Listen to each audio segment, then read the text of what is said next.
un mot quand même. Bonjour à toutes et à tous. Merci beaucoup d'être présents ce midi. À l'automne, nous avons célébré, ici même dans cette salle, la renaissance de la collection Diaspora, en organisant une rencontre avec Denis Charbit, donc pour nous parler de son ouvrage « Israël, l'impossible est anormal ». C'est un beau compagnonnage qui commence ou qui recommence entre le MAJ, la collection Diaspora et les éditions Kalman Levy. Et donc nous sommes très heureux de le poursuivre avec David Aziza et son essai « Mythe juif, le retour du sacré ». Merci beaucoup David Aziza d'être avec nous aujourd'hui, d'avoir accepté de prolonger votre séjour en France, d'avoir accepté de nous parler donc de la persistance des mythes pendant une bonne heure, et donc d'offrir aussi un autre écho à notre exposition d'e-book que vous pouvez voir encore jusqu'à dimanche prochain. David Aziza, vous êtes écrivain, chercheur et essayiste. Votre ouvrage précédent s'intitulait « Le procès de la chair » et a été publié chez Grasset en 2022. Je voulais aussi attirer votre attention sur la visite qu'a faite David Aziza de notre exposition d'e-book, visite filmée par Academ, donc, que vous pouvez retrouver sur academ.org. Cette visite est assez originale parce qu'on traverse l'exposition en compagnie de David Aziza à travers son regard et une sélection de certains objets et certaines œuvres qui sont présentées. Donc merci aussi beaucoup pour cette visite singulière extrêmement éclairante. Et donc ça y est, enfin, je vous laisse la parole. Merci à tous. Merci beaucoup. Merci à toutes et à tous d'être ici aujourd'hui. Alors, on va parler spécifiquement du e-book et de thèmes associés que vous retrouverez si vous ne l'avez pas encore vu dans cette fantastique exposition. Mais on va parler du mythe. On va parler du mythe juif. Et on va voir que, d'ailleurs, le e-book n'est pas à proprement parler un mythe. On va voir ce qu'il en est. Ça va me permettre d'expliquer un petit peu ma démarche, l'idée de ce livre. Pourquoi j'ai fait ce livre. Et on va voir que si le e-book n'est pas à proprement parler un mythe, c'est une bonne métaphore de ce qu'est un mythe. J'aurais voulu intituler mon intervention le mythe juif, peut-être le mythe en général, comme e-book. Alors, qu'est-ce qu'un mythe ? Au sens où je l'entends moi. Un mythe, vous savez, étymologiquement, c'est une histoire. Un mythos, c'est une histoire en grec. Mais j'utilise dans un sens à la fois assez large et plus spécifique que ça, qui vient de l'histoire des religions. J'aimerais d'ailleurs assumer tout d'abord une certaine plasticité du concept. Je ne suis pas historien, je ne suis pas anthropologue. Et d'ailleurs, même les questions philosophiques, j'ai étudié la philosophie dans ma vie, mais c'est en fait d'abord par une voie littéraire que je les aborde. On peut quand même essayer d'approcher d'une forme de définition. Un mythe, je l'ai dit, c'est une histoire, mais pour paraphraser le grand historien des religions, Mircea Eliade, il y a beaucoup à dire sur Eliade, et d'ailleurs j'en dirai quelques mots dans un instant. Certains ici savent peut-être qu'il n'aimait pas beaucoup les Juifs. Mais ça ne l'a pas empêché de définir, à mon sens, le mythe d'une manière intéressante, je ne dirais pas correcte, puisque c'est sa définition, il y en a d'autres, mais d'une manière intéressante, d'une manière stimulante et d'une manière qui vaut tout à fait pour le judaïsme, d'une manière qui me fait dire qu'il y a des mythes juifs. Le paradoxe, c'est que Eliade, lui, pensait qu'il n'y avait pas de mythe juif, avec sa propre définition, qui pourtant s'accorde parfaitement au judaïsme. Une histoire donc vraie. C'est ça qu'il écrit dans Aspect du mythe. En fait, le mythe est pour moi un filtre par lequel nous avons rapport au monde. C'est une médiation inévitable. Et c'est d'abord à cet égard qu'il est vrai. C'est-à-dire que c'est une condition de vérité. Il donne sens et forme au monde, et en nous enracinant dans quelque chose de bien plus grand que nous, dans quelque chose d'immémorial, dans un passé qui nous dépasse absolument. Par ailleurs, cette histoire, on la vit. C'est aussi pour ça qu'elle est vraie. Et on la vit comment? Par un ensemble de gestes qu'on appelle des rites. C'est peut-être d'abord en ce sens, parce qu'en fait, les mythes anciens, les mythes religieux, les mythes proprement dits, ont toujours un lien organique avec le rite.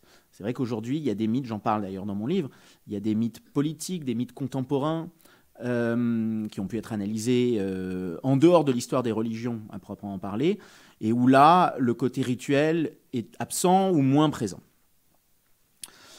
Disons aussi, et c'est le sens du sous-titre de mon livre, Le Retour du Sacré, que le mythe renvoie toujours au monde du sacré. On appelle en hébreu le kadosh. À savoir un monde situé au-delà et en deçà des mots. Au-delà et en deçà de la morale et de ses catégories binaires. Un monde où bien et mal s'engendrent et se confondent. C'est un monde obscur, le monde du sacré. C'est un monde obscur, confus, fascinant, le monde des origines, et un monde où Dieu n'est pas si différent qu'on pourrait le penser d'un démon. Et alors j'aimerais quand même dire une chose. Aujourd'hui, on galvaude beaucoup tout un tas de termes, et notamment ce terme de sacré. Le sacré n'est pas une petite chose gentille, mignonne, pacifique, jolie, etc., un peu New Age comme ça. Le sacré n'est pas beau, il est sublime, c'est tout à fait différent. Dans le sublime, il y a un élément de terreur. Et le sublime peut aussi toucher au grotesque. Il peut y avoir cette dimension dans le sacré. Dans le sacré, il y a une dimension qui peut être horrible. Il y a surtout une dimension de violence. On connaît le lien entre sacré et violence. Il a été exploré à fond par René Girard dans son livre « La violence et le sacré ». Donc, pour le dire simplement, il faudrait peut-être se méfier du sacré. Et d'ailleurs, certains s'en sont méfiés, peut-être trop. Je vais y revenir. Cette ambiguïté, cette confusion du bien et du mal au sein du sacré, elle se manifeste dans le sein de la tradition juive dans des récits mythologiques connus. Alors, je vais vous en donner un exemple, enfin deux d'ailleurs. Dans le livre des Nombres, il est question d'un serpent que Moïse façonne pour soigner des morsures de serpent. C'est un serpent d'airain. C'est comme ça, Nehushtan en hébreu, en français, il est connu sous ce nom de serpent d'airain. Il ressemble beaucoup à un autre serpent, par définition, c'est un serpent. Le serpent de la Genèse, évidemment. Il y a quelque chose de très ambigu dans ce serpent. En plus, ça ressemble aussi à une idole, entre parenthèses. Dans ce serpent fabriqué pour protéger magiquement des morsures de serpent et qui ressemble à l'animal maudit par excellence qui est le serpent de la Genèse. Cette ambiguïté, elle a été notée par le grand historien de l'art Aby Warburg, qui m'a beaucoup influencé dans mon travail. Je dirais Warburg, Scholem, c'est les deux, et Buber, c'est les penseurs juifs allemands qui m'ont vraiment influencé.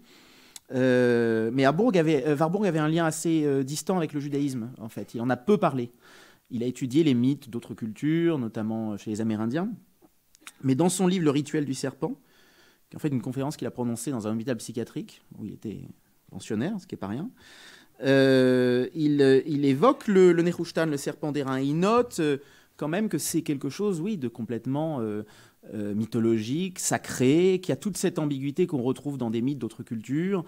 On peut penser au dieu Esculape, vous savez, le dieu gréco-romain de la médecine, dont l'emblème est un serpent. Par ailleurs, Moïse, je vous signale que son bâton se transforme en serpent aussi. Un serpent qui devait rappeler à ses interlocuteurs égyptiens le dieu Apophis, le dieu démon Apophis, figure du chaos. Mais une chose un peu moins connue, c'est Isaïe, au chapitre 6 du livre d'Isaïe. Quand il a sa grande révélation de Dieu dans le temple, il le voit, probablement sous des traits anthropomorphiques, humains, entouré de séraphins.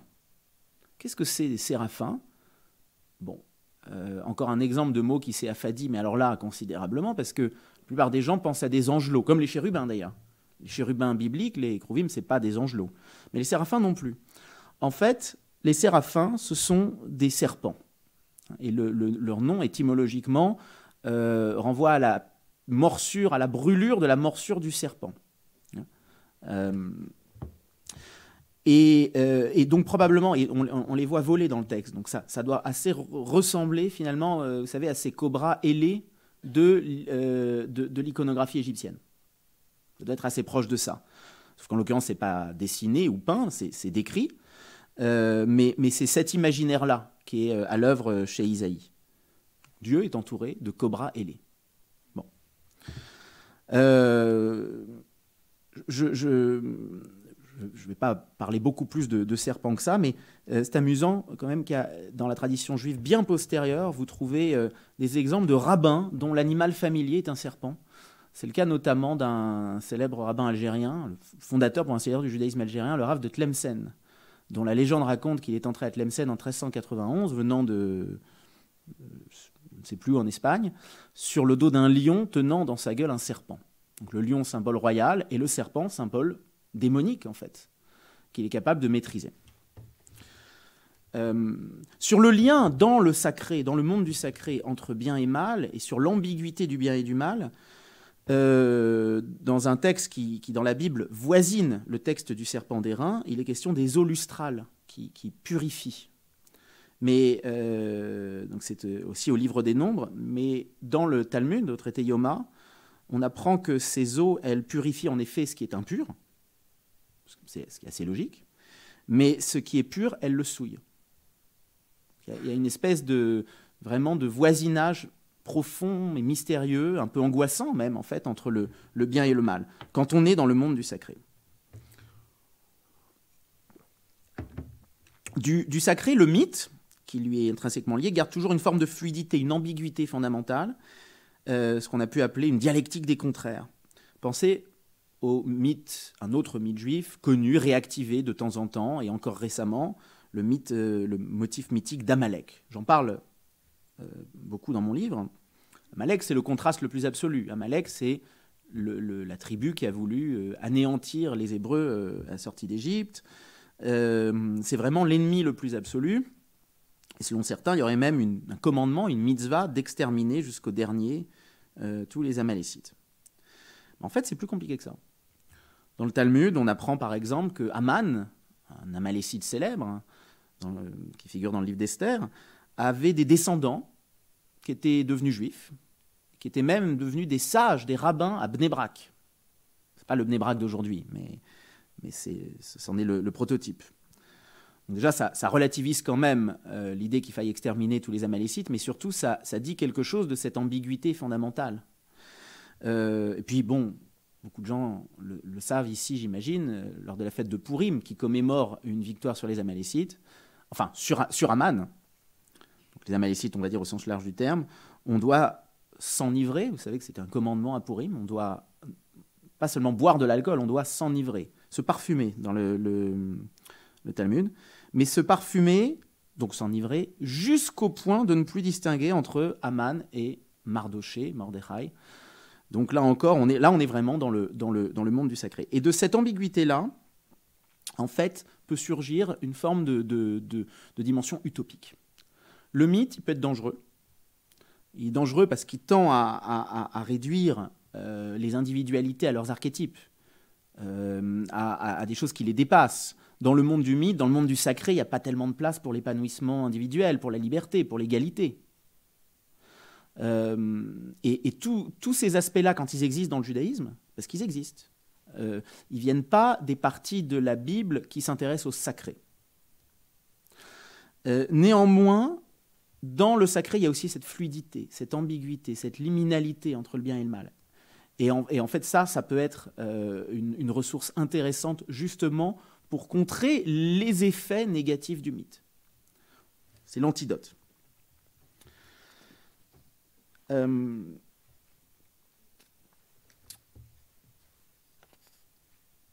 Alors,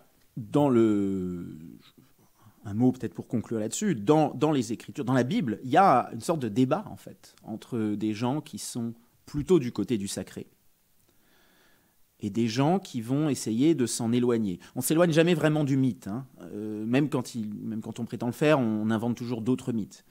Mais par exemple, vous aurez, première partie du Lévitique, on n'est que dans le sacré.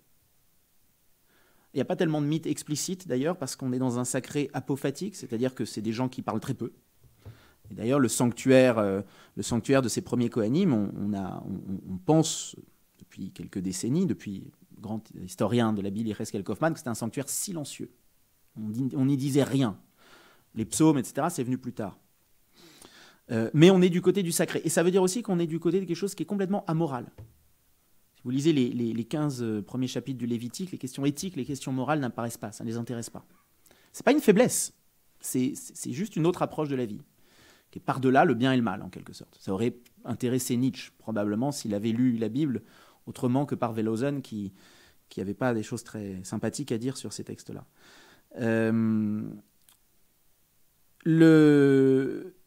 Mais vous avez, par exemple, dans le Deutéronome, alors là, c'est l'éthique. Très peu de place pour le rite, très peu de place pour le sacré. C'est intéressant d'ailleurs de voir que même les péchés sexuels, qui dans le Lévitique incluent l'homosexualité, pas dans le Deutéronome. Parce qu'en fait, dans le Lévitique, la sexualité est liée au sacré, à ce qu'on appelle une théurgie, c'est-à-dire une façon de faire le divin. Le Deutéronome ne s'intéresse pas du tout à ces choses-là. Et la seule chose qui soit interdite, c'est l'adultère, parce que c'est immoral. C'est une autre approche. Et alors vous avez même une approche plus radicale dans la Bible. Si on saute quelques textes et qu'on va du côté des prophètes, Jérémie, alors lui, il dit carrément que les sacrifices, ça ne sert à rien, que Dieu n'en veut pas. Il dit, Jérémie chapitre 7, vos sacrifices, vous pouvez les manger vous-même. Donc le judaïsme, c'est l'histoire de cette tension. Hein. Et vous avez sans arrêt cette tension, cette opposition, cette dialectique, des tentatives pour réconcilier ces contraires. C'est la deuxième partie du Lévitique, par exemple. C'est le prophète Isaïe, qui est très intéressé par l'éthique, mais où est-ce qu'il a sa grande révélation au sein même du sanctuaire? Bon. Voilà, c'est une histoire belle et compliquée. C'est l'aventure d'une vie et de plusieurs, même d'essayer de faire tenir tout ça ensemble. Alors j'ai dit que le mythe était dangereux, mais on en a besoin, et de toute façon on ne peut pas vraiment s'en défaire. Je pense que notre société en a besoin, même quand elle croit se ramener à l'ennui un peu arrogant de son présent, ou pire d'ailleurs à ses mythologies, au sens de Barthes, c'est-à-dire des espèces de mythes dégradés, dérivés, affadis, ce qu'on voit fleurir sur TikTok ou Instagram. Alors à l'inverse, il y a des sociétés où le mythe est tout, où le mythe domine, et c'est pas forcément très bien non plus. Durkheim a dit dans son livre sur le suicide que le juif est un primitif par certains côtés, je le cite, que par d'autres côtés, il appartient à la modernité. Et c'est pour ça que c'est très profond, je pense, et c'est pour ça que le juif se tient un peu souvent entre ces deux extrêmes. Et l'État d'Israël, qui est un État très moderne, et en même temps profondément imprégné par le mythe, et un peu l'expression ultime de cette espèce de semi-archaïsme. Alors le but premier de mon livre avait été de désigner vraiment la beauté du mythe juif. Je voulais renouer avec un certain paganisme, un certain chamanisme, un certain primitivisme juif. Mais le faire paradoxalement, peut-être, par une étude scientifique des littératures et de l'histoire juive. Enfin, je ne suis pas historien, mais en utilisant les ressources de ces savants-là, y compris par la critique biblique.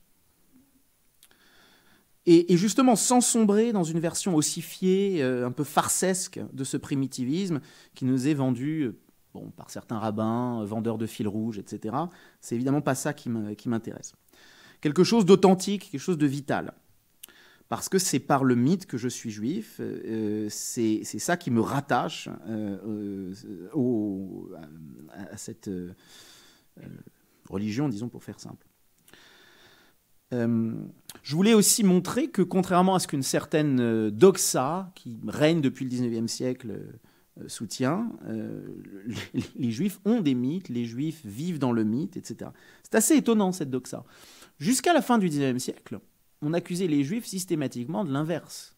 C'est-à-dire que les juifs étaient du côté de l'archaïsme, du côté du passé, du côté d'un rite mortifère, etc., etc. Et même dans la description des juifs dans la littérature, y compris parfois en bonne part chez les romantiques, ils vivent dans des ruelles vétustes, complètement obsédés par le passé, dominés par le passé, etc. Et tout à coup, à la fin du XIXe siècle, en fait, c'est lié à une réalité historique, c'est que les Juifs sont entrés dans la modernité. Et la modernité les a acceptés en son sein. Et pour cette variété toute nouvelle à l'époque d'anti-juifs qu'on appelle des antisémites, c'était un euphémisme. Hein. Il faut savoir que les anti-juifs qui se nomment antisémites à la fin du XIXe siècle, un peu comme, peut-être que ça vous dit quelque chose, on utilise des euphémismes de nos jours aussi, ils disent non, on n'en a rien contre les juifs, nous on ne va pas les mettre sur le bûcher comme au Moyen-Âge, on est antisémites, et c'est très différent, disent-ils.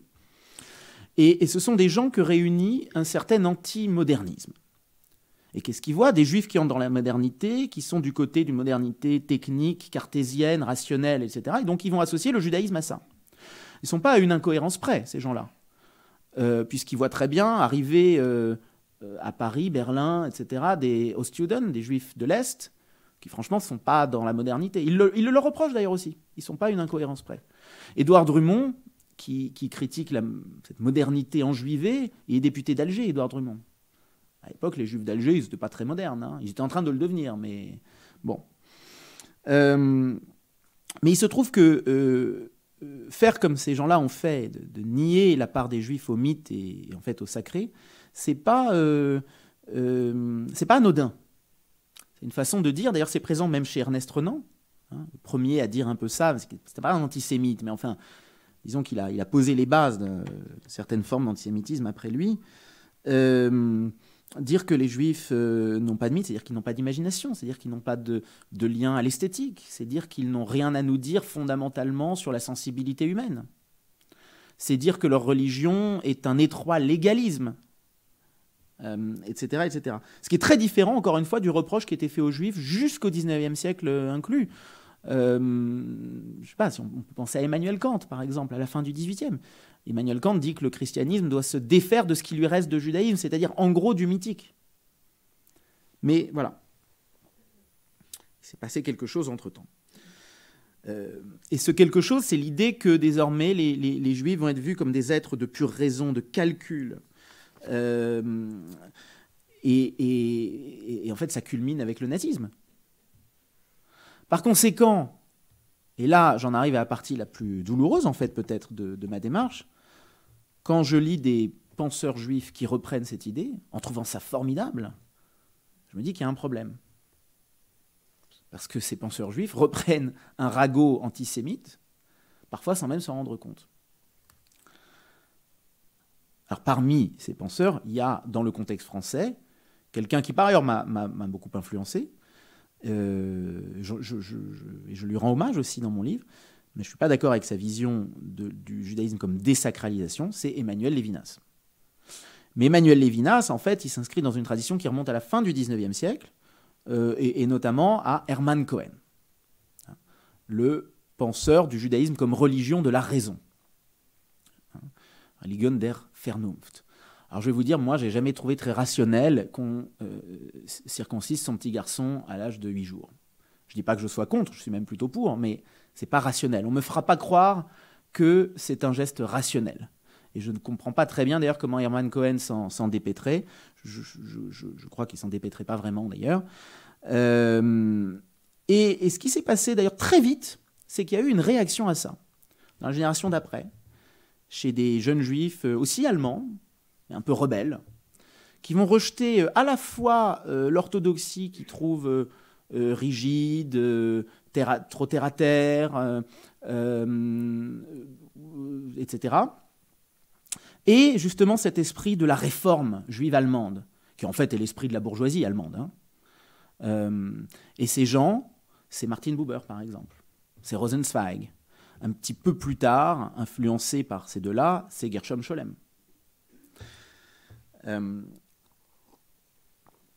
Qui va devenir le grand historien du mythe juif.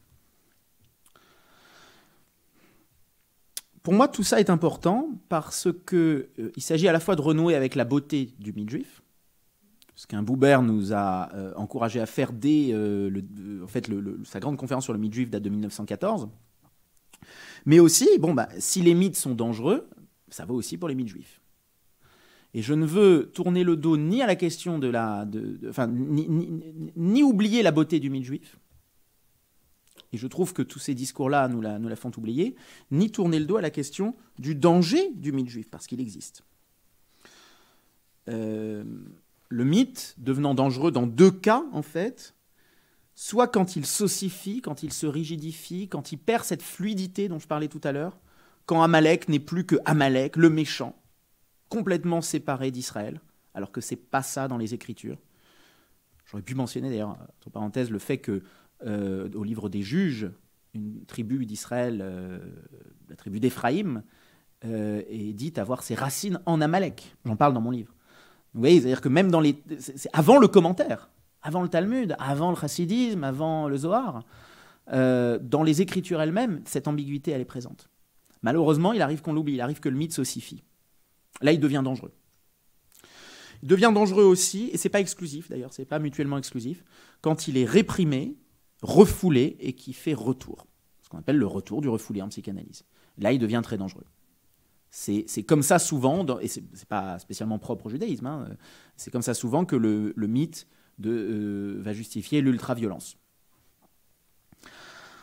Alors j'en arrive au Dibouk et au démonique. Le Dibouk a une place importante dans mon livre, même si elle est parfois implicite. Pourtant, si on définit vraiment ce qu'est un mythe, ce n'est pas un mythe, c'est pas une histoire, le Dibouk. Il faut faire attention à ça. En revanche, il y a des histoires de Dibouk, mais il y en a vraiment qu'une qui est un statut de mythe moderne. C'est la pièce de Shloméansky qui est au centre de cette exposition. Et pourquoi je dis qu'elle a un statut de mythe moderne ? Parce qu'en fait, c'est une pièce matricielle, c'est que une bonne partie de la culture juive moderne découle de cette pièce. On ne le sait pas toujours, mais et alors peut-être au-delà, je pense que Samuel Blumenfeld ne me donnerait pas tort, de la culture moderne tout court. Hein, si vous avez vu l'exposition, vous avez pu voir peut-être des extraits du téléfilm de Sidney Lumet sur le Dibouk. Sidney Lumet, c'est un grand cinéaste, point. C'est pas juste un grand cinéaste juif. Il y a sans doute d'autres exemples. Beaucoup d'autres exemples. Mais sinon, le Dibouk, c'est pas un mythe en soi. C'est une croyance, c'est un phénomène. Alors on pourrait dire un phénomène paranormal, j'aime pas trop ce terme, mais enfin, peut-être parapsychologique, psychologique, psychiatrique, surnaturel, neurologique, surnaturel ou non, anthropologique, religieux, politique. En revanche, comme je l'ai dit, c'est une très bonne métaphore de ce qu'est le mythe. Je n'ai pas expliqué pourquoi, et d'ailleurs je le dirai vraiment, je vais le dire petit à petit, mais je le dirai vraiment à la fin de mon propos. Alors, techniquement, le Dibouk, qu'est-ce que c'est ? Tout le monde ne le sait peut-être pas ici. C'est un attachement, littéralement, d'une âme errante au corps d'un vivant. C'est un terme intéressant, d'ailleurs, historiquement, parce que c'est un terme hébreu. Hein. Ça vient de l'Edabek, s'attacher. Mais en fait, il apparaît pour la première fois dans un texte en yiddish.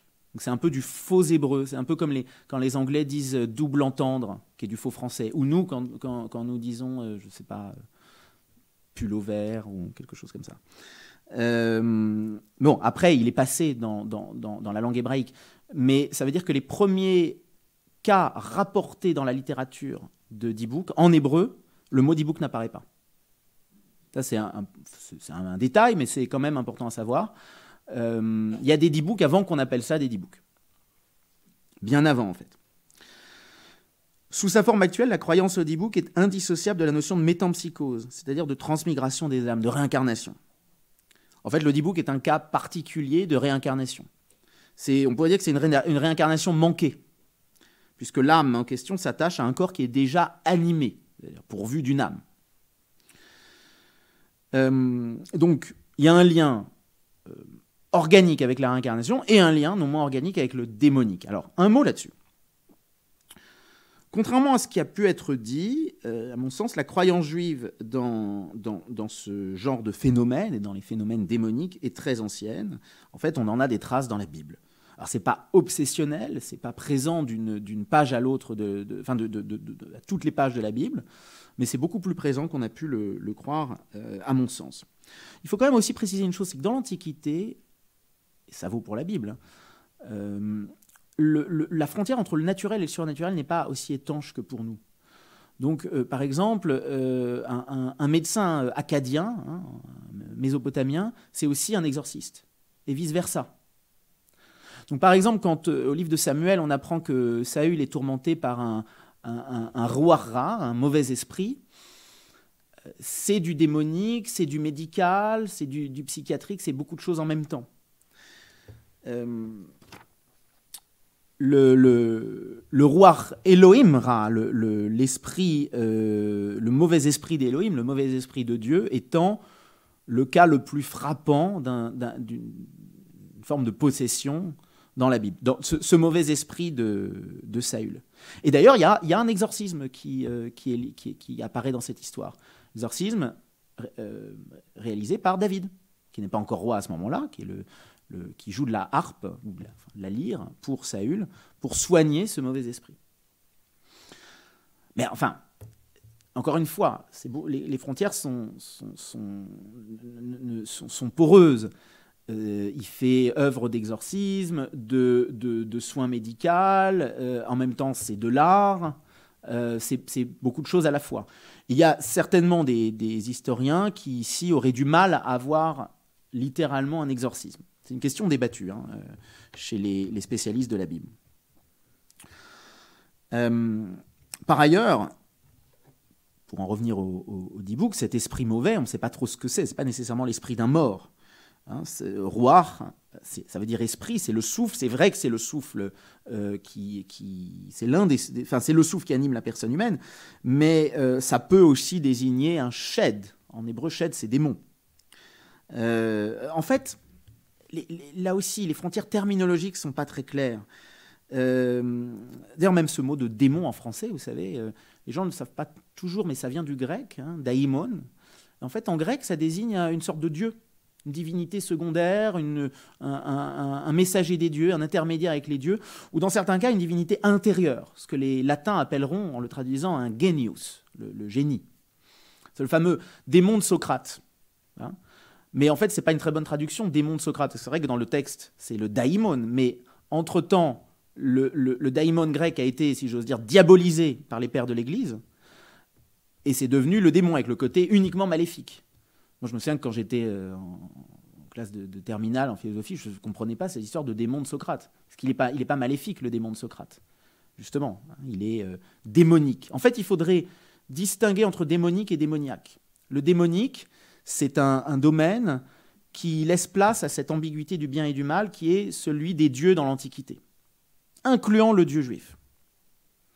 Le démoniaque, ce serait un domaine purement maléfique qui s'opposerait à Dieu. Mais en fait, pour le coup, dans le judaïsme, il me semble qu'on est plutôt du côté du démonique que du démoniaque. Il me semble. Et qu'on passe toujours du bien au mal quand on parle de ces choses-là. L'ange exterminateur de l'Exode, qui va frapper les premiers-nés égyptiens, c'est un ange ou un démon ? Ce serait en fait une bonne réponse serait de dire que c'est un daimon. L'ange avec lequel s'est battu Jacob toute la nuit sur le Yabok, c'est un ange ou un démon ? C'est Dieu ou c'est le diable ? C'est son propre génius, c'est son propre génie intérieur, comme le dit le Targum de Jonathan, un midrash, glose, midrashique, célèbre, ou est-ce que, comme le soutiennent d'autres midrashim, c'est le génie, l'ange gardien de son frère et ennemi Ésaü ? Est-ce que c'est une déité locale ? Est-ce que c'est un mort ? Pourquoi pas ? Encore une fois, tout ça, c'est possible. Un dibouk, donc, le premier de tous, c'est probablement tout ça à la fois. Alors, la croyance au démon, j'y insiste, est présente dans la Bible. Elle est même au cœur, je vous le signale, de la célébration du Yom Kippour, puisque pendant ce jour, on choisissait deux boucs parfaitement identiques, dont l'un était sacrifié à Yud-He-Vav-He, le dieu d'Israël, et l'autre était envoyé au désert à Azazel. Qu'est-ce que c'est qu'Azazel ? Azazel, c'est une divinité déchue, un ange déchu, c'est une force infernale, à laquelle, et là, il y a toute une tradition de commentaires là-dessus, dans le Zohar notamment, et au-delà, mais il me semble qu'en fait c'est très proche du sens littéral du texte, divinité à laquelle on donne une sorte de pot de vin. hein, qu'on essaye, entre guillemets, de corrompre pour ne pas subir son emprise. Le sacrifice à Azazel, le Seir et Azazel, le fameux bouc émissaire, hein, c'est de là que ça vient, il ressemblerait en quelque sorte au sacrifice offert dans l'Orient ancien aux puissances des ténèbres, à des dieux mauvais ou des démons, si on veut, au sens moderne. Par exemple, Ereshkigal, la déesse mésopotamienne des enfers. Encore une fois, hein, au Moyen-Âge, les commentateurs de ce texte, Nachmani, Abraham ibn Ezra et évidemment le Zohar, savent encore très bien ça. Hein. On est dans un culte exceptionnel. Ce n'est pas le culte des Seirim, des Shedim, etc., qui est prohibé. Exceptionnellement, on va offrir une sorte de pot de vin à une puissance démonique, ou peut-être dans ce cas démoniaque. Alors maintenant, j'ai dit que le Dibouk, c'était quand même l'esprit d'un mort, et d'ailleurs, ça rend ce phénomène assez exceptionnel dans le contexte des religions abrahamiques, parce que si vous avez vu, par exemple, le film The Exorcist, bon, j'espère que vous l'avez vu, c'est quand même un chef-d'œuvre, et Friedkin était juif, en plus, mais la mythologie à l'œuvre dans l'Exorciste est une mythologie chrétienne, en fait, un peu post-chrétienne, si vous me permettez cette mini-digression, puisque y a un détail qui échappe parfois aux spectateurs de ce film, c'est qu'en vérité, l'eau bénite utilisée par le prêtre ne sert à rien. Et que, c'est même pas ça, c'est qu'il utilise une eau qui n'est pas bénite, et c'est l'inverse, et qui sert. Ce qui est bien la preuve, en fait, que c'est son ascendant humain qui va l'emporter sur le démon, et pas son sacrement. Donc c'est post-chrétien, mais dans post-chrétien, il y a chrétien. Hein. C'est pas une possession au sens du Dibouk. Alors, ce genre de possession par des démons, ça existe aussi dans la tradition juive. C'est d'ailleurs probablement les premiers cas de possession répertoriés dans le judaïsme du Second Temple, etc.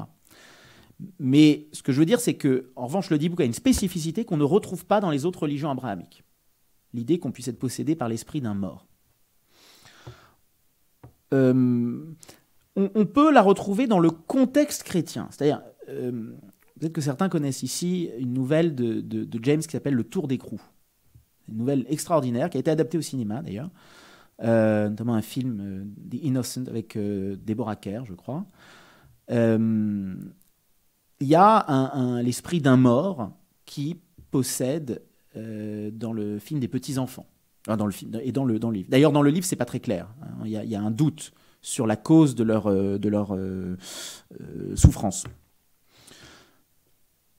Mais c'est pas une œuvre chrétienne. Vous voyez ce que je veux dire ? C'est écrit par quelqu'un qui est évidemment de culture chrétienne, mais ça ne reflète pas le dogme chrétien. Alors, des histoires comme ça, il y en a plein. Mais c'est pas le catéchisme du Vatican, pour le dire simplement.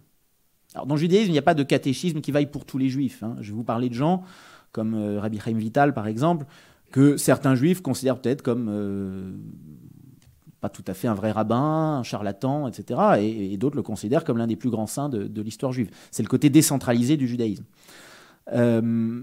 Néanmoins, pour ceux qui y croient ou qui s'intéressent à ces choses-là, il y a une dimension, pas forcément dogmatique, mais canonique, on va dire. Et ça, c'est propre au judaïsme. Je ne crois pas d'ailleurs que ça existe dans l'islam. Dans l'islam, culturellement, il y a des formes de possession par des djinns, qui sont des démons en fait, mais pas par des esprits errants.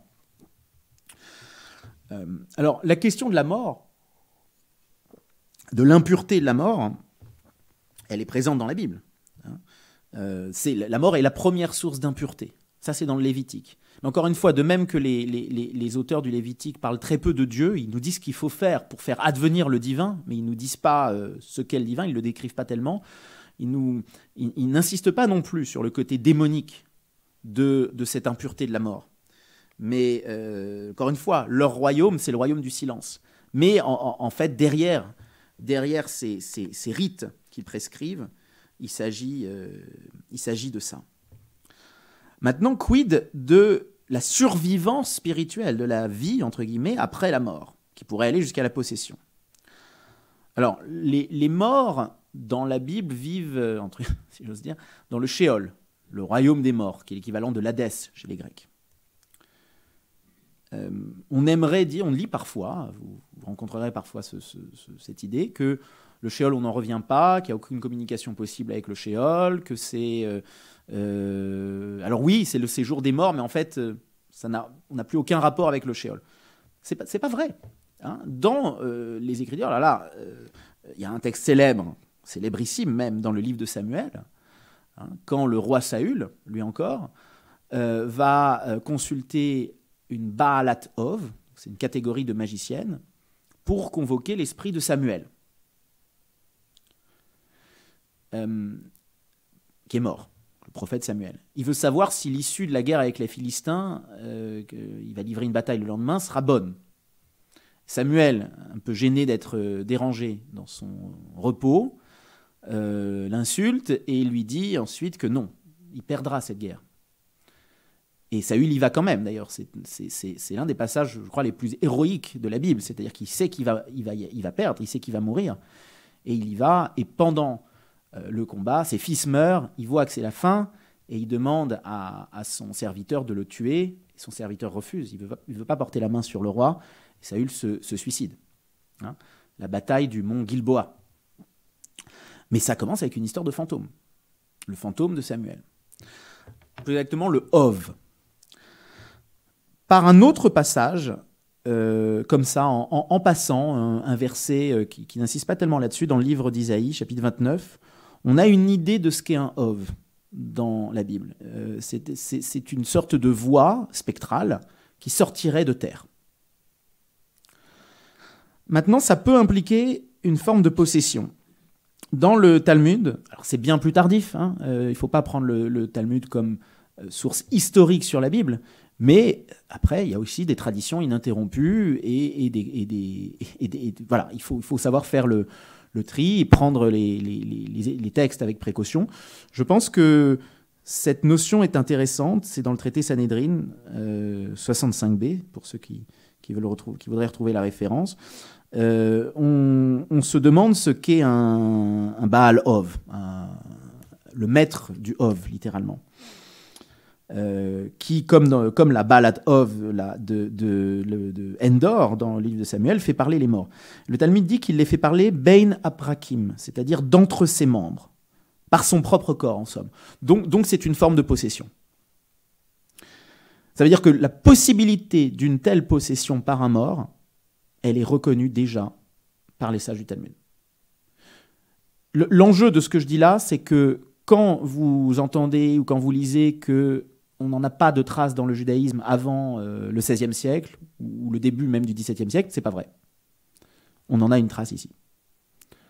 On en a d'autres, mais ça, c'en est une trace frappante. Entre parenthèses, Rabbi Akiba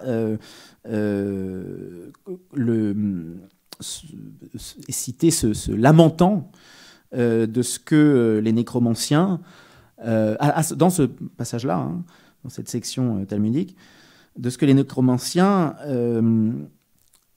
convoquent ainsi les morts, se fassent posséder par des morts en se livrant à l'impureté, en allant dans les cimetières, etc., etc. Et ils laissent entendre qu'en fait, ils pourraient faire la même chose avec des esprits purs.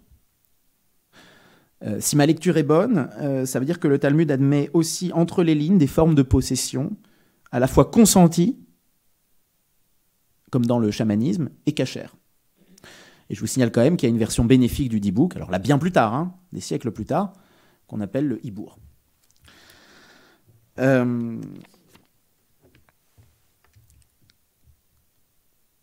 Alors, on va faire un petit saut dans l'histoire, on en fera d'autres. Hein. Il faut quand même préciser que c'est la croyance en une forme de survivance et même d'errance spirituelle qui est à l'origine de la récitation du Kaddish Yatom, du Kaddish des orphelins. On dit, vous entendrez parfois que le Kaddish c'est la prière des morts. Bon, c'est pas vrai, le Kaddish c'est pas la prière des morts. Mais c'est une prière que, à certains moments, les orphelins, les endeuillés, en fait, font pour leur mort, en l'honneur de leur mort. D'où ça vient, cette coutume? C'est pas dans la Bible.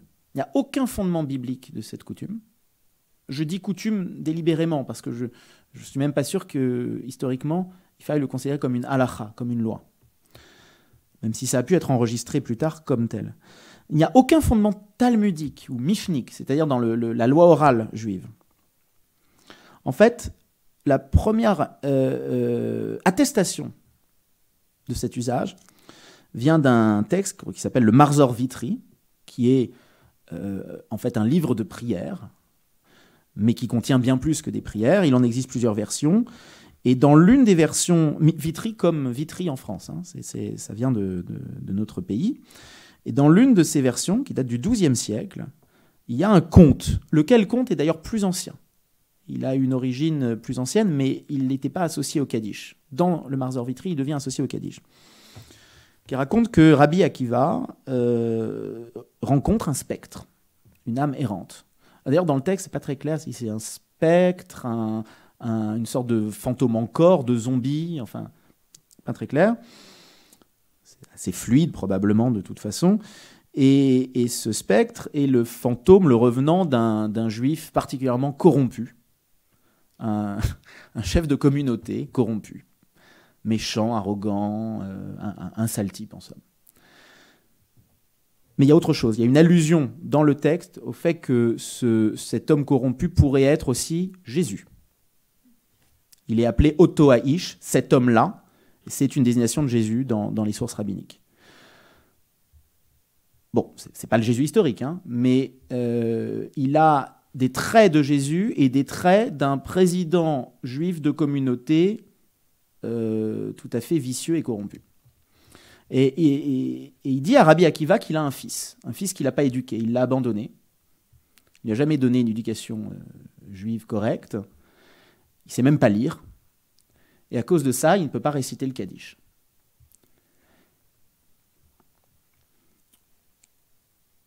Et alors, il demande à Rabbi Akiva d'aller le chercher, ce fils, à l'autre bout de la Méditerranée, etc., et de lui apprendre ce qu'il ne sait pas, pour que son âme puisse s'élever.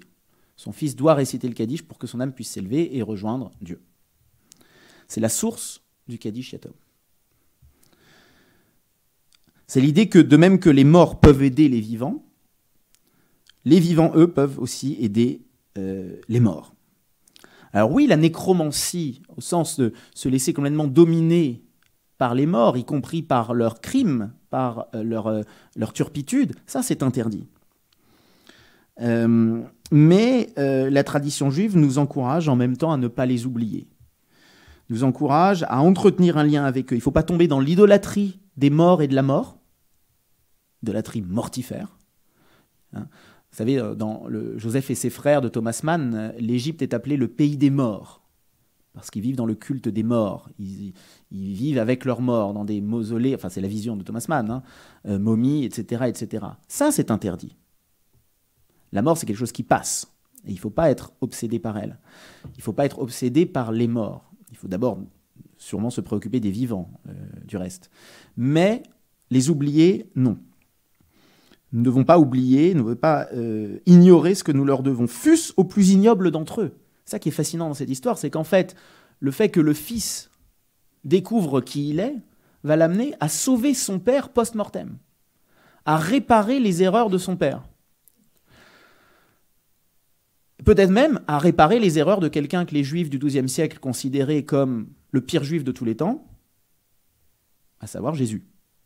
À leurs yeux, il était quand même responsable de leur malheur. C'est-à-dire que même le passé le plus atroce peut être réparé par la manière dont, au présent, nous choisissons de le lire. C'est la leçon de cette histoire. Les enfants ne doivent pas porter sur leurs épaules les dettes de leurs parents, ça ce serait justement mortifère, mais ils peuvent, par leur propre comportement, sauver leurs parents, leurs ancêtres, leurs amis décédés, et tous les morts qu'ils n'ont pas connus, qui les ont précédés, et ce, par-delà la mort. Alors, un mot quand même sur l'exorcisme comme pratique. J'aurais peut-être dû en parler un peu avant. Les Juifs ont abondamment pratiqué l'exorcisme, c'est renseigné, documenté à partir de l'époque du Second Temple, avec le cas archétypal de David, hein, dont je parlais tout à l'heure. Il y a un apocryphe biblique, le livre de Tobie, hein, qui nous est parvenu en grec, et qui a certainement été écrit en hébreu à l'origine, qui raconte un exorcisme, l'exorcisme du démon Asmodée. Il y a beaucoup de, il y a des histoires comme ça dans le Talmud. Rabbi Shimon Bar Yochai est décrit exorcisant la fille de l'empereur romain. Alors il fait quelque chose de très rigolo. D'ailleurs, il envoie un démon à la fille de César pour pouvoir l'exorciser et pour obtenir de César, en fait, de sauver les Juifs. Bon, ça c'est l'humour talmudique. Et le démon en question s'appelle Ben Temalion, hein, mais il a 17 B. Je vous signale quand même que le Nouveau Testament, qui regorge de détails historiques, alors qu'il faut aussi savoir prendre avec des pincettes, analyser, etc., mais ça donne une idée au moins de ce que les gens croyaient à l'époque. Le Nouveau Testament nous décrit Jésus comme un grand exorciste. En particulier l'évangile de Marc, qui est considéré justement comme l'évangile le plus historique. Alors plus tard, d'ailleurs, on a des sources là-dessus, vers la fin de l'Antiquité. On va avoir des sortes de rivalités entre exorcistes juifs et exorcistes chrétiens. Les uns et les autres étant considérés par les païens, entre guillemets, je dis entre guillemets parce que pour moi le judaïsme est en fait une forme de paganisme, mais étant considérés par les gréco-romains comme de bons exorcistes. Alors il y en a qui préfèrent leur exorciste juif et il y en a qui pensent que non, le chrétien il est quand même meilleur. Et tout ça, c'est tout à fait documenté, c'est renseigné, c'est aussi documenté par des objets. Et jusqu'à notre époque, je vous signale que dans l'exposition, il y a un bol à incantation. Donc ça, c'est vraiment un objet d'exorcisme par excellence dans la tradition juive de la fin de l'époque talmudique et du début du Moyen-Âge. Il s'agit plutôt de démons, hein, il ne s'agit pas d'esprits défunts, d'esprits errants. Mais par la question de l'exorcisme, il y a un lien entre tout ça. J'en profite d'ailleurs pour vous signaler un film peu connu qui s'appelle Shrur. Est-ce que les gens ont vu ce film ici? Voilà, donc 2 personnes. Ah ouais, bah c'est une très belle idée. Donc c'est un film de Samuel Asfari, Shmuel Asfari. C'est, je crois, le premier film dans lequel joue Ronit Elkabetz. Et c'est sur des pratiques d'exorcisme, c'est pas seulement là-dessus, hein, dans le contexte séfarade marocain en Israël dans les années 60. Ça se passe dans les années 60, le film date des années 90. Et Ronit Elkabetz, il joue le rôle d'une jeune femme démente et ou possédée par des djinnoun, hein, c'est le pluriel de djinn. Et ce qui est intéressant, c'est que ça donne aussi à voir toute une religiosité qui est liée au judaïsme traditionnel, orthodoxe, rabbinique, appelez-le comme vous voulez, mais qui est un peu en marge en même temps, qui est d'ailleurs très féminine dans le film en question.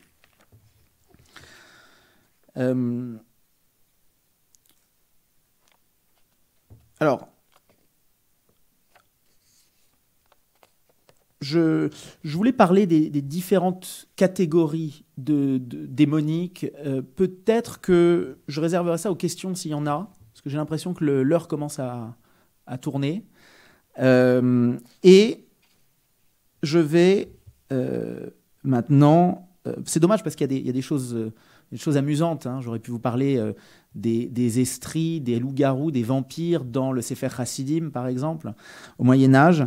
Donc si ça vous intéresse, on pourra en parler après. Oui, les loups-garous, hein, ils croyaient aux loups-garous. Et je vais donc arriver vraiment, il était temps, au Dibouk. Alors le Dibouk relève du démonique, je l'ai dit, de ce monde de confusion sacrée, violente, chaotique, du monde d'Azazel. Cependant, j'ai aussi dit que le Dibouk était indissociable de la métempsychose ou Gilgul. C'est une croyance qui est au cœur de la Kabbale. Et donc, dans la mesure où la Kabbale domine peu ou prou le judaïsme, au moins rituellement, depuis le XVIe siècle, au cœur du judaïsme. Je ne sais pas si vous le savez ça, mais le judaïsme a été profondément, peu importe que ce soit bien ou mal, ce n'est pas le problème, mais influencé rituellement, même légalement, halachiquement, par la Kabbale. Si vous avez entendu parler de l'Echadodi, ou si vous l'avez chanté une fois dans votre vie, bah, l'Echadodi, c'est un hymne kabbalistique. Mais il y a des gens qui ne le savent pas, ça. C'est assez étonnant. C'est très présent et en même temps pas toujours dit, pas toujours conscient. D'ailleurs, aussi, je suis curieux d'une chose. Est-ce qu'il y a des gens qui ignorent qu'il existe dans le judaïsme une croyance en la réincarnation? Il ne faut pas avoir honte, hein, juste pour... Ouais, donc voilà, donc il y a des... Non, mais c'est pas grave. Mais En revanche, mais d'ailleurs, il n'y en a pas beaucoup, donc c'est encore moins grave. Mais moi, j'en ai connu beaucoup, des gens qui l'ignoraient. Alors après, vous avez une autre catégorie de gens. Il y a des gens qui pensent que ça n'est que dans la Kabbale. C'est une invention de la Kabbale. C'est pas complètement faux. C'est-à-dire que c'est une croyance qui a été systématisée par la Kabbale. Mais c'est pas complètement vrai non plus. Si vous prenez Flavius Joseph, donc Flavius Joseph, c'est antérieur au Talmud, antérieur à la Mishnah, antérieur au Nouveau Testament. On est au 1er siècle de notre ère. Hein, en tout cas, antérieur au Nouveau Testament sous sa forme actuelle. Et vous savez, il décrit les différentes sectes juives dans l'Antiquité, les pharisiens, les esséniens, les sadducéens. Bon. Et qu'est-ce qu'il dit des pharisiens? Il dit que les pharisiens croient que les justes, les tzadikim, passent après leur mort dans un autre corps. Tous les gens qui citent ce texte vous disent que ça parle de résurrection des morts.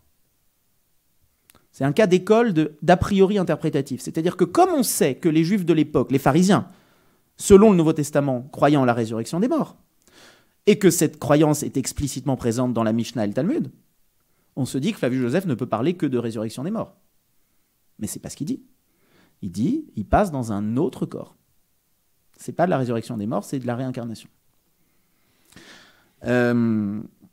Si vous n'êtes pas convaincu, il y a un article que je pourrais vous envoyer qui le démontre de manière absolument convaincante. Donc voilà, ça c'est une trace très ancienne de cette croyance dans le judaïsme. Par ailleurs, la frontière entre réincarnation et résurrection est probablement poreuse. C'est vrai que la résurrection, c'est le fait de revenir dans son propre corps. Hein. Et on sait que les sages de la Mishnah ont déclaré hérétique ceux qui niaient que la Torah fit allusion à la résurrection. Hein. C'est une croyance qui est fondamentale dans le judaïsme rabbinique, qui est devenue aussi fondamentale dans le christianisme. Et a priori, c'est un peu différent de la réincarnation, c'est-à-dire qu'on revient dans son propre corps. Alors après, chez les Juifs, il y a des débats. Par exemple, Maïmonide pensait qu'on reviendrait, mais pas pour toujours, qu'on mourrait à nouveau. C'est rassurant quand même, parce que vous imaginez si des milliards et des milliards de gens ressuscitaient tout à coup, déjà que la Terre est invivable à 7 milliards. Et on l'a accusé d'ailleurs de ne pas croire en la résurrection, mais c'est pas vrai, en fait, il y croit. Il pense que quelques personnes ressusciteront et que c'est le triomphe ultime du Dieu de vie, Elohim Chaim, du Dieu qui domine la vie et la mort. Mais il n'y a pas besoin pour ça de vivre éternellement, ce serait horrible. Juste de revivre une fois. Et il y a peut-être d'ailleurs des leçons à tirer à ce moment-là, des gens qui reviendraient d'entre les morts et qui nous raconteraient ce que c'est. C'est une belle idée. Mais il est tout à fait possible qu'à 2000 ans, quand cette idée a commencé à devenir importante chez les Juifs, en fait, la frontière avec la réincarnation était assez fluide ou poreuse. Hein. Entre parenthèses, d'ailleurs, dans l'évangile de Luc, Jésus apparaît ressuscité à ses disciples et ils ne le reconnaissent pas. Passage d'Emmaüs. Je pense que ça fait allusion au fait qu'il n'a pas nécessairement ressuscité dans son corps connu d'eux. Donc voilà, la frontière entre réincarnation, résurrection, dédoublement, possession, etc., elle est de toutes les manières étanche. La démonologie et la théologie ne sont pas quand même, je vous le signale, des sciences exactes. Hein. C'est pas... Voilà. Au 8e siècle, on sait que les premiers Karaïtes croyaient en la réincarnation. On sait que Saadia Gaon, qui meurt en 942 de notre ère, condamne cette croyance, mais ça veut dire qu'elle existe chez les Juifs, au moins chez certains Juifs. Et dans le Bahir, le premier livre de Kabbale proprement dite, hein, au XIIe siècle, hein, en Provence, un livre qui circule d'abord en Provence, la réincarnation est mentionnée comme quelque chose d'absolument évident. Hein. Voilà. Et après, on en reparle dans le Zohar, notamment dans la section du Zohar qui s'appelle Sava de Mishpatim, hein, dans le second volume du Zohar.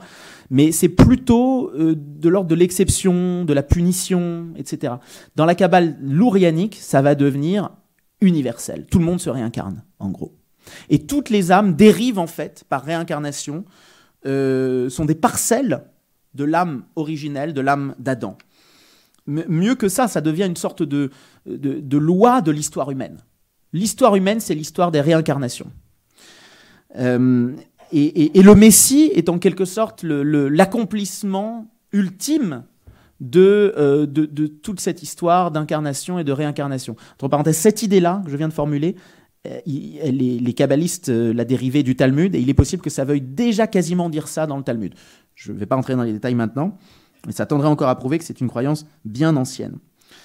Là où c'est fascinant, c'est que toutes ces parcelles d'âme, elles peuvent se réincarner, se disséminer, aller un peu n'importe où. Et alors ça va prendre des proportions extraordinaires dans le chassidisme, des proportions quasiment animistes. C'est-à-dire que, alors on peut se réincarner dans un animal, ça c'est déjà dans la Kabbale médiévale. Mais dans le chassidisme, il va même y avoir l'idée qu'un objet que vous possédez, c'est que probablement vous avez une sorte de sympathie animique avec cet objet. Votre âme et la parcelle d'âme qui est dans cet objet sont reliées ontologiquement. Donc c'est bizarre comme idée, hein, c'est en même temps assez fascinant. L'un des développements les plus étonnants dans la Kabbale lorianique de ces thèmes est lié au sexe, ou plutôt au genre. Selon la Kabbale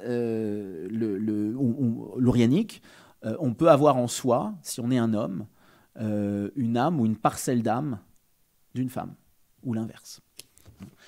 Et notamment d'ailleurs par hibour, hein, c'est-à-dire par une forme en fait de bon dibouk, donc de réincarnation partielle. Hein, voilà. Mais d'ailleurs, je dis le Kabbale lorianique, il y a déjà cette idée, un Tikkun Zohar, donc à la fin du XIIIe siècle. C'est des idées qui sont sans doute plus anciennes que ce qu'on dit parfois, même si elles sont documentées souvent assez tard. Alors je viens de faire allusion quand même à un brouillage de limites entre le masculin et le féminin, ainsi qu'entre le vivant et le mort, assez phénoménal. Le dibouk, c'est ça. Le dibouk vient brouiller de nombreuses limites. D'abord entre soi et l'autre. Qu'est-ce qui parle ? Dans le premier cas connu, documenté de dibouk, en 1609, à Safed, Raphaël Hanav, c'est pas lui, c'est sa fille qui est possédée. C'est dans le Sefer HaChezionot de Rabbi Chaim Vital. Il entend sa fille lui parler avec une voix apparemment un peu bizarre, et il lui dit « Qui es-tu » C'est plus sa fille. C'est comme ça que le dibouk entre en scène. Et vous vous souvenez de ce que j'ai dit, ça ne s'appelle pas dibouk. Hein. À aucun moment, Rabbi Chaim Vital n'emploie ce terme. Mais c'est un dibouk hibour, d'ailleurs en l'occurrence, puisque l'âme en peine qui possède la fille de Raphaël Hanav n'est pas particulièrement maléfique. Pas un mauvais bougre. Un cas paroxystique d'ailleurs de confusion comme ça, de brouillage des limites, se retrouve dans une nouvelle d'Isaac Bashevis Singer, où là on a quelqu'un qui est possédé par deux dibouks à la fois qui en plus se disputent. Se chamaillent. Donc ensuite, oui, brouillage de la séparation entre les sectes. Très souvent il s'agit d'une femme mais possédée par l'âme d'un homme. Et cela n'est d'ailleurs pas propre au contexte juif. Hein. Les cas de possession en général, d'ailleurs le film L'Exorciste c'est ça, c'est une femme possédée par un esprit masculin. Il y a des exceptions. Il y a pas mal d'exceptions. Mais c'est plus fréquent de cette forme-là. Et je dois vous dire, d'ailleurs, je vais vous rapporter un scoop. Même si, en fait, étrangement, j'en parle pas dans ce livre-ci, mais j'y faisais allusion dans le procès de la chair. J'ai moi-même rencontré un cas qui... Alors, c'est pas vraiment un dibouk, mais... Enfin, peut-être que si. En tout cas, ça aurait été certainement interprété comme un dibouk il y a un siècle ou deux. Une petite fille new-yorkaise de 11 ans qui a perdu son père à cet âge-là.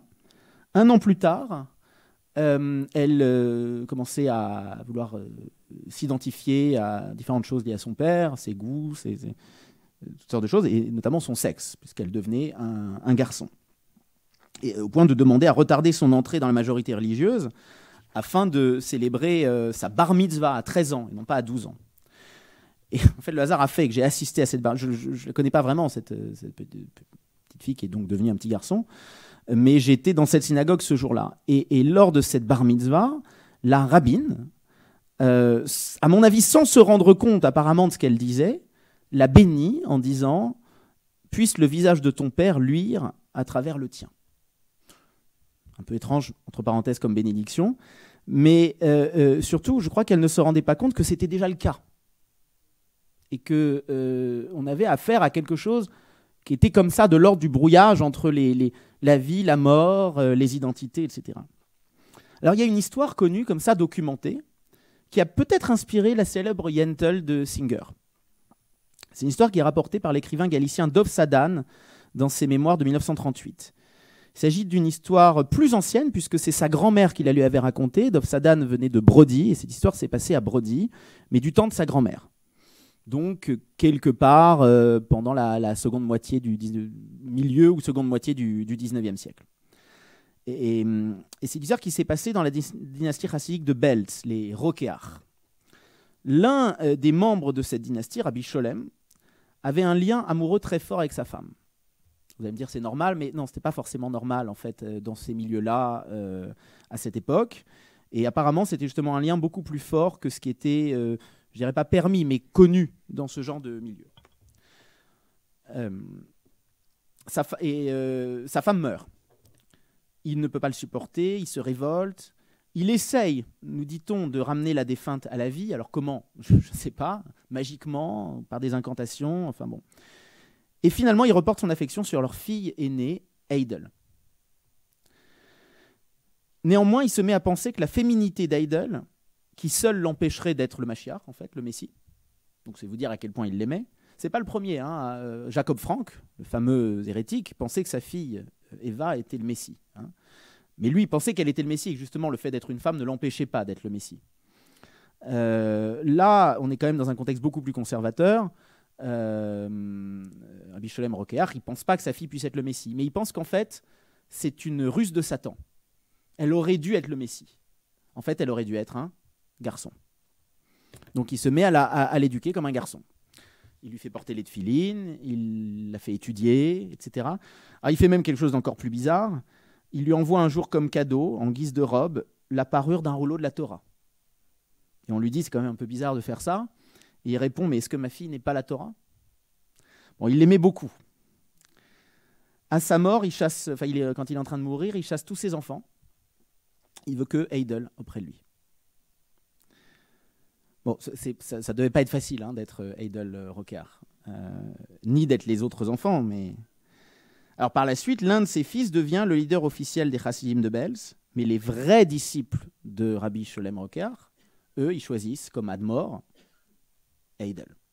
Ce n'est pas le seul cas hein, de rabbin femme chassidique. Il y a un cas beaucoup plus célèbre en fait, et surtout beaucoup plus documenté, c'est le cas de la Vierge de Ludmir, qui est à peu près contemporain. Il y en a d'autres. Il y a des cas de femmes rabbins au-delà du monde chassidique. Asnat Barzani, par exemple, dans la première moitié du XVIIe siècle, en Irak. Bon, sans parler évidemment des cas plus litigieux de sabbataïstes, de franquistes. Là, les femmes avaient une place très importante. Mais bon, donc les disciples, les vrais, appellent Heidel Rebbe, ou Rebbe Heidel. Et évidemment, ça crée des heurts. Elle se met à dénoncer son frère comme quelqu'un de vicieux et corrompu. C'est un classique dans les histoires de Dibouk. Hein. Ça commence déjà avec l'affaire de Raphaël, la fille de Raphaël Hanav en 1609. Le Dibouk ou le Hibour qui parle par la voix de la possédée, c'est souvent une femme, je l'ai déjà dit, va expliquer que les rabbins autour sont vraiment des sales types, qu'ils ne font pas vraiment Shabbat, qui couchent avec leurs bonnes non-juives, etc. etc., etc. C'est vraiment de cet ordre-là. D'ailleurs, le Sefer HaRezionot de Rabbi Chaim Vital a une histoire très compliquée de publication et de censure, précisément pour ça. Parce qu'il s'en est beaucoup pris, enfin, en répétant ce qu'il avait entendu hein, de la part de cet esprit, à ses collègues rabbins. Donc là, c'est pareil, parce que bon, ce que je n'ai pas dit explicitement, c'est que assez vite, Heidel semble être possédé par le Dibouk ou le Hibour de son père. Et donc elle va expliquer que son frère, Rabbi Yoshua, il est vraiment pas à la hauteur, vraiment pas. Et il y a vraiment une guerre qui va se déclarer entre les deux. Et lui, qui est un homme quand même, qui a donc le pouvoir dans ce monde, malgré tout, il va l'exorciser. Et on a le récit de l'exorcisme réalisé par ce frère sur sa sœur. Au début, ça se passe très mal pour lui parce qu'il semble que ce soit vraiment la voix du père qui parle par la bouche de la fille. Donc, il reconnaît la voix de son père. Et la voix de son père lui dit « T'es vraiment un sale type, tu ne mérites pas de diriger la cour chassidique de Belz, tu en as fait un repère de scélérats, de criminels, d'adultères, de fornicateurs, de gens qui pensent qu'à l'argent, etc., etc. » Donc là, son premier réflexe, apparemment, c'est de dire « Non, mais c'est la voix de mon père, mais tu es un imposteur. C'est un autre Dibouk. » Finalement, il le chasse. Donc tout le monde est d'accord pour dire que c'est un D-book, hein, mais question de savoir de qui il s'agit. On ne sait pas. Il est exorcisé et Heidel, la fille qui voulait être son père, en quelque sorte, qui s'était incorporée son père, alors elle ne meurt pas à ce moment-là, mais elle sombre dans une dépression dont elle n'est jamais sortie. Alors un aspect typique ici, c'est le caractère justement politique de la possession. Le brouillage des limites, le côté subversif, le fait que la femme puisse, par sa possession, l'emporter sur l'homme. Et ça, dès Rabbi Chaim Vital, donc retour à la fin du XVIe, début du XVIIe siècle, on a des choses extraordinaires, des femmes possédées qui vont maîtriser leurs esprits, les esprits qui les possèdent, et qui vont acquérir un rang de prophétesse. C'est quelque chose de tout à fait extraordinaire et de trop peu connu. C'est vraiment, comme disait Aaron Appelfeld, les Juifs ont un trésor, ils ne le savent pas, s'ils le savaient, ils pleureraient. C'est des histoires qu'on devrait beaucoup mieux connaître. La particularité, l'une des singularités de l'école de Safed, c'est d'avoir développé d'ailleurs à ce moment-là une espèce de nécromancie cachère, si j'ose dire, mais féministe en même temps. Il y a un cas stupéfiant qui est rapporté, un autre cas rapporté par Rabbi Chaim Vital, celle d'une femme possédée, Francesa, qu'il tenait en haute estime et qu'il compare en même temps, de façon implicite, à la Baalat Ov d'Endor. Donc en plus, il va jusqu'à cachériser ce personnage quand même ambigu dans le livre de Samuel, celle qui fait revenir Samuel.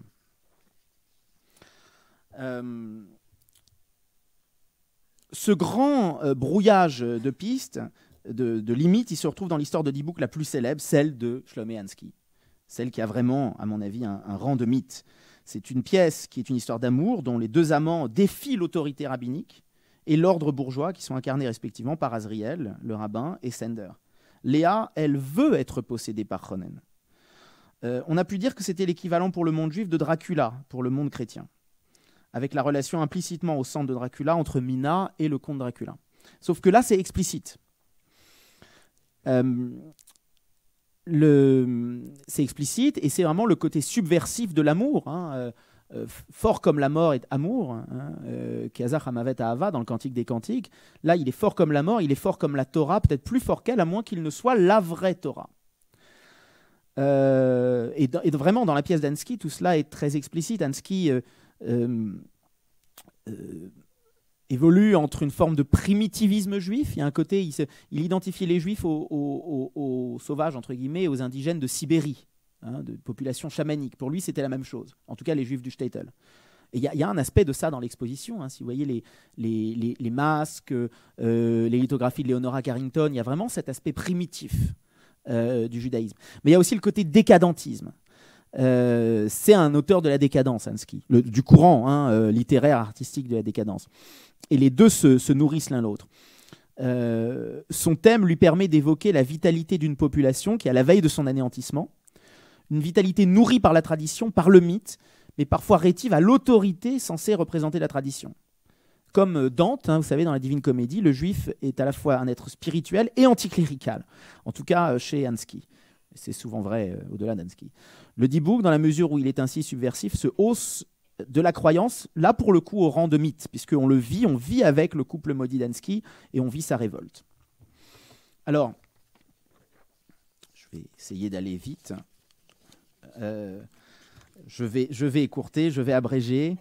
Le D-Book, comme tous les spectres, apparaît souvent dans le cadre d'une demande de justice. Les spectres demandent justice. Il y a souvent eu des cas de D-Book après des pogroms. Flavius Joseph évoque déjà dans la guerre des Juifs les fantômes d'Alexandre et Aristobule, les fils d'Hérode, exécutés à la suite d'un complot, qui parcouraient le palais dans tous les recoins à la recherche de la vérité qui faisait sortir de sa cachette. Alors, là, il y a un lien avec la Shoah. Il y a plusieurs œuvres littéraires, cinématographiques, qui évoquent le D-Book d'un juif revenant, soit parmi les juifs, c'est le souvenir du mort, de la personne aimée, perdue dans l'anéantissement, etc. Ou alors un non-juif. On peut penser à Romain Gary, La danse de Gengis Khan. On peut penser au film Démon de Marcin Wrona, film extraordinaire sorti en 2015, Je vous signale que Marcin Wrona s'est pendu le jour, je crois, de la première du film. C'est quand même il n'y a pas beaucoup de films qui peuvent se vanter que leur réalisateur ait fait ça, et même de films d'horreur. Et dans l'histoire, c'est un jeune Polonais catholique qui est possédé par l'esprit d'une juive déportée. Ou assassinée pendant la Shoah. Dans la petite vidéo que j'ai faite pour Academ, dans l'exposition, j'ai évoqué le cas des hantises de Muranov, aussi la quartier juif de Varsovie. Il faut voir le documentaire Muranov, c'est absolument extraordinaire. Des gens qui parlent, et ils sont nombreux, ils sont trop nombreux pour qu'on puisse parler de simulation. À la rigueur, c'est peut-être une hystérie collective, mais c'est pas de la simulation. Qui parlent tous de voix qu'ils entendent, hein, les voix des juifs du ghetto de Varsovie. Et ce qui est intéressant, c'est qu'il y en a un qui veut pas en entendre parler. C'est l'organiste de l'église, voilà. Et lui dit c'est des bêtises, etc. Et quand on regarde, en fait, il y a un portrait de Piłsudski dans son appartement. Alors Piłsudski n'était pas antisémite, mais on comprend que lui, il est quand même nostalgique de cette Pologne nationaliste, etc. Et que, alors il dit qu'il déteste pas les Juifs, mais on comprend qu'il les aime pas au point de vouloir entendre l'appel de leur mort. Ça, c'est une problématique derridienne. Hein. Derrida dit dans Spectre de Marx, le spectre, c'est celui qui demande justice. Et c'est vraiment l'un des aspects, du D-Book. Alors, je voudrais pas faire de la provocation gratuite, et je voudrais surtout pas comparer ce qui n'est pas comparable, mais est-ce qu'il pourrait exister un D-Book palestinien? Alors, je précise, je ne pense absolument pas que la guerre de Gaza soit un génocide. En revanche, il y a des Palestiniens qui meurent. Il y a aussi des Israéliens qui sont morts, et j'ai fait allusion au pogrom tout à l'heure. Peut-être qu'on verra des flambées de D-Bookisme à la suite du 7 octobre aussi. Il y a un film israélien que je n'ai pas réussi à retrouver. J'ai vu dans un cours de cinéma il y a longtemps, qui relevait ce défi-là. On y voyait le spectre d'une victime de Deir Yassin, vous savez, le massacre de 1948, qui venait hanter les habitants du quartier de Deir Yassin, devenu hôpital psychiatrique. En fait, il y aurait un précédent biblique à ça. La famine qui venge les Gabaonites tués par Saül au livre de Samuel. Donc il y a une famine qui s'abat à la suite de ça, une sorte de grande malédiction qui frappe les Israélites à cause de cette injustice, de cet acte génocidaire commis par Saül. Et David comprend que c'est à cause de ça, et en fait il va choisir une poignée d'Israélites pour expier à la place des autres, les fils de Saül. Et là la famine s'arrête. Mais on peut interpréter ce passage comme une sorte de D-Bookisme, de spectralité. Et la vérité aussi est que le mort, qu'il soit juif ou en l'occurrence palestinien ou quoi que ce soit d'autre, n'est pas nécessairement de bons conseils. Et c'est pour ça que la nécromancie c'est quand même dangereux, qu'il ne faut pas, et que c'est un péché, à part dans les quelques cas que j'ai évoqués. Et d'ailleurs, il faut voir ce que ça peut avoir de malsain dans ce culte de la mort, dans cette idolâtrie qu'est le Hamas. Mais il faut aussi en être capable chez nous. Il ne faut pas se laisser avoir complètement par la voix des morts. Dans le Talmud, c'est le personnage de Naboth qui reviendrait posséder les faux prophètes du roi Akab, qui les fait délirer et qui pousse Akab à l'irrédentisme, à aller faire la guerre, etc. Et il meurt. Et Naboth, c'est celui qu'Akab avait fait tuer pour lui prendre sa vigne. C'est la vengeance du spectre. Les spectres peuvent vouloir se venger à nos dépens. Il faut faire attention à ça. Les morts sont aussi dangereux qu'adorables. Ils ne sont pas toujours de bons conseils, il faut le savoir.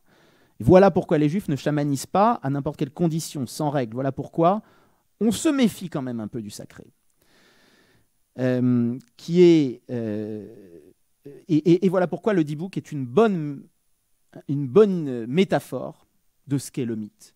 Parce que le D-Book, c'est un passé qui ne passe pas, qui revient, qui peut nous apporter quelque chose, qui peut nous nourrir de sa vitalité, qui peut nous élever. Là, d'ailleurs, on appellerait ça plutôt un hibour, mais qui peut aussi nous détruire. Et il faudrait être capable, en fait, de le transformer, ce D-Book, en hibour, de faire comme les femmes de Safed, dont parle Rabbi Chaim Vital, de maîtriser ces spectres, de vivre à nouveau dans le mythe juif, mais sans en être complètement dupe. Merci.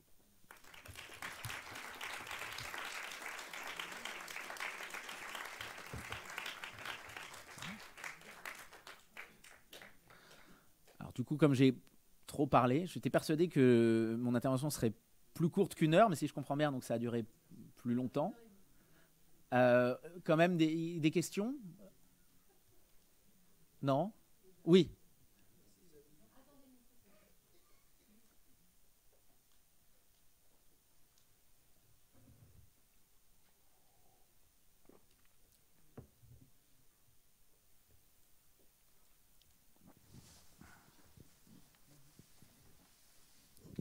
Merci David pour ce remarquable exposé. Merci. Je pense vraiment que c'était remarquable. Je voulais te demander, à propos du film A Serious Man, des frères Brothers, des frères Cohen, tu n'en as pas parlé. Est-ce que tu as des choses à partager là-dessus? Oui. Déjà, techniquement, ce n'est pas un D-book, bien qu'il soit appelé D-book, puisque c'est le mort lui-même qui revient dans son propre corps.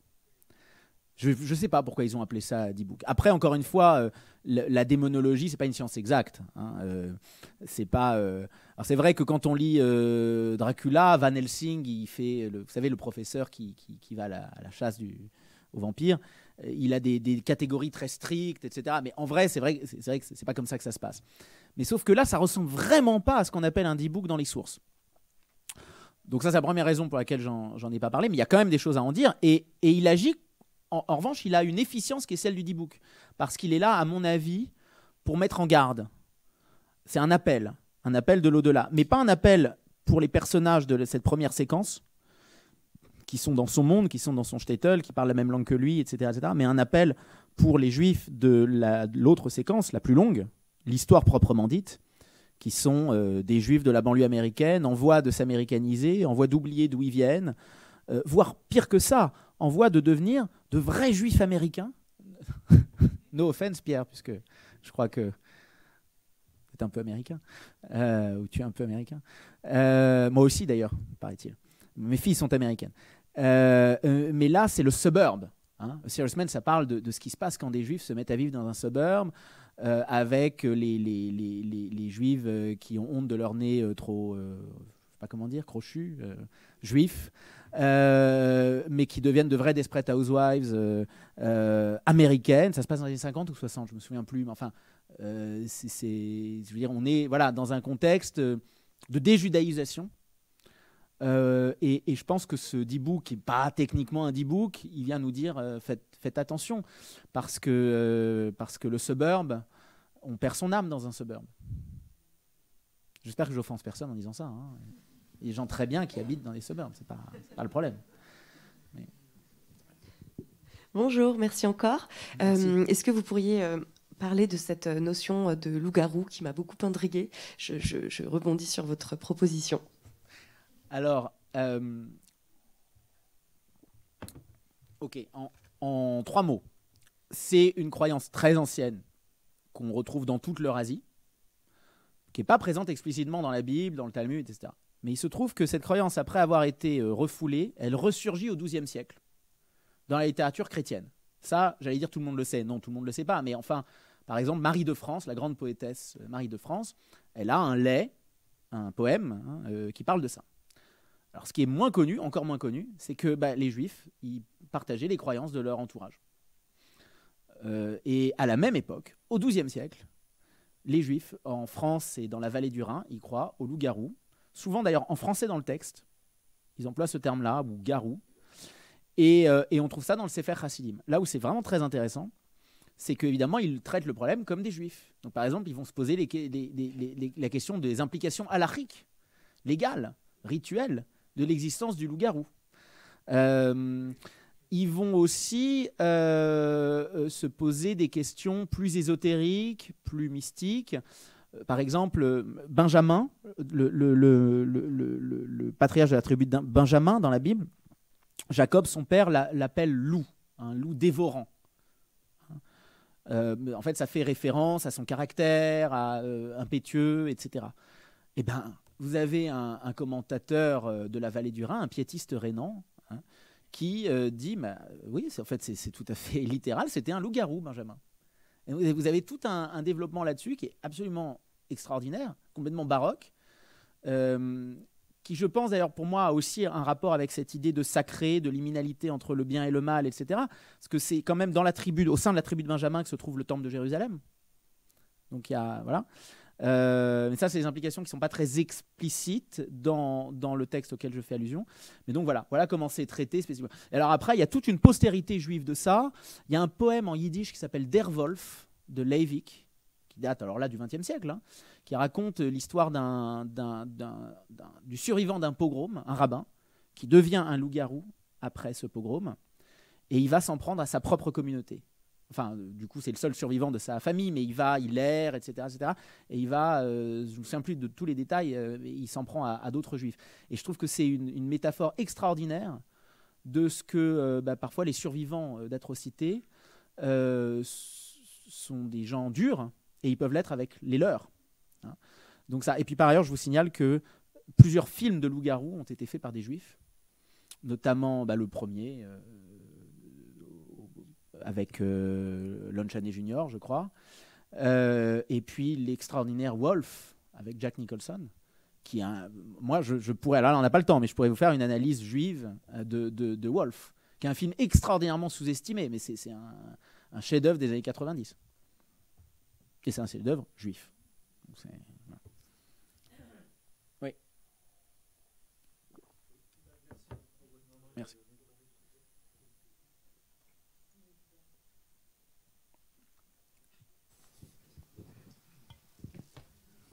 Bonsoir, enfin bonjour. Merci beaucoup pour votre exposé.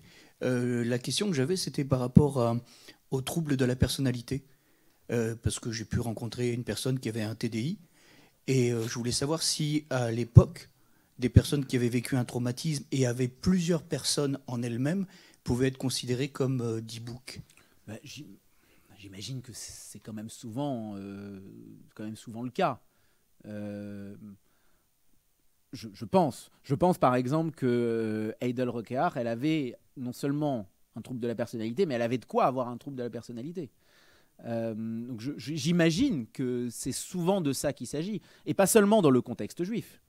Pour le coup, dans le contexte chrétien, où ça ne va pas être des âmes errantes, mais plutôt des démons, je pense qu'il s'agit de ça. Il s'agit de ça aussi. Il y a il y a une vaste littérature là-dessus. Hein, par exemple, sur la question des démons de Loudun, possession de Loudun avec Urbain Grandier, etc. Ah, c'est compliqué parce qu'en plus il y a une dimension politique. Urbain Grandier était un opposant politique, mais c'est quand même un cas d'hystérie collective, pour le coup réel, même si elle a été utilisée, je crois, notamment par Richelieu, etc. Et donc il en parle. Il faut lire le livre de Aldous Huxley là-dessus, Les Diables de Loudun. Et je crois qu'il évoque, j'ai lu il y a longtemps, mais je crois qu'il évoque la dimension psychiatrique de la chose. Et sinon, regardez du côté de Michel de Certeau, qui a aussi écrit sur la possession de Loudun. Et après, sur le contexte juif, oui, il y a une littérature là-dessus. Il faut savoir quand même que c'est dans le contexte des études juives, c'est un domaine un peu nouveau. La littérature là-dessus n'est pas du tout nouvelle, mais en tant que champ d'études juives, c'est nouveau. C'est assez nouveau. Et il n'y a pas beaucoup de gens qui travaillent là-dessus, en fait.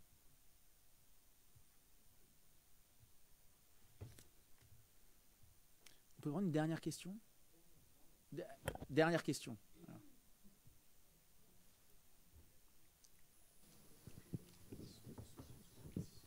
Merci pour votre intervention. Quel lien vous faites avec l'effroi ? Parce que vous avez parlé de D-Book et de possession en général, beaucoup de films d'horreur, mais vous n'avez pas parlé de la peur et de l'effroi.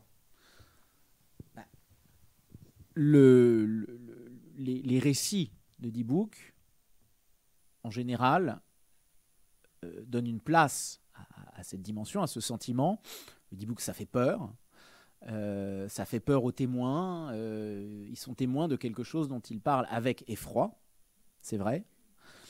Mais je dois dire que les films classiques de D-Book font pas peur.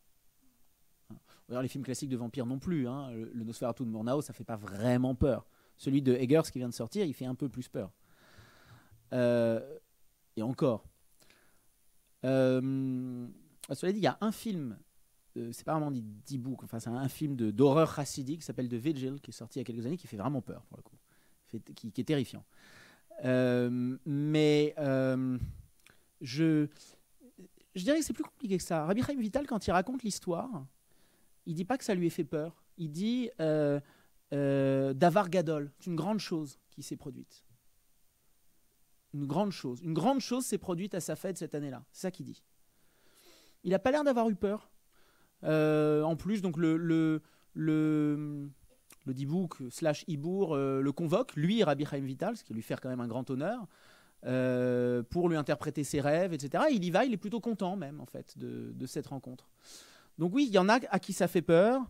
Le cliché, c'est que ça pourrait faire peur aux femmes, aux vieilles femmes, etc. Ce genre de... C'est le cliché, hein. Mais je sais pas, je dirais que c'est peut-être plus contrasté que ça. Et dans l'autre cas que j'ai cité, le cas de la fille Roquéard, c'est pas tellement la peur en l'occurrence, ou l'effroi, c'est plutôt la stupéfaction de voir ce brouillage des limites, cette subversion.